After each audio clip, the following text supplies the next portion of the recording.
28กรกฎามาบรรจบขอน้อมนบพระปกลักษณ์ฉัตรสยามถวายชัยทั่วประเทศทุกเขตคามลุเลิกงามไทยแท้สองก้องปฐพีขอพระองค์ทรงปีเปรมเกษมสันต์พระทรงทันเฉลิมรัตน์สวัสดิศรีพระดุงชาติราชน้อมรัก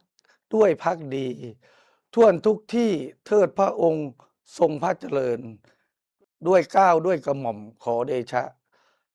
ข้าพระพุทธเจ้านายสรัญวัฒน์บุญเกิดปศุสัตว์จังหวัดยโสธรพร้อมด้วยข้าราชการและเจ้าหน้าที่สำนักงานปศุสัตว์จังหวัดยโสธร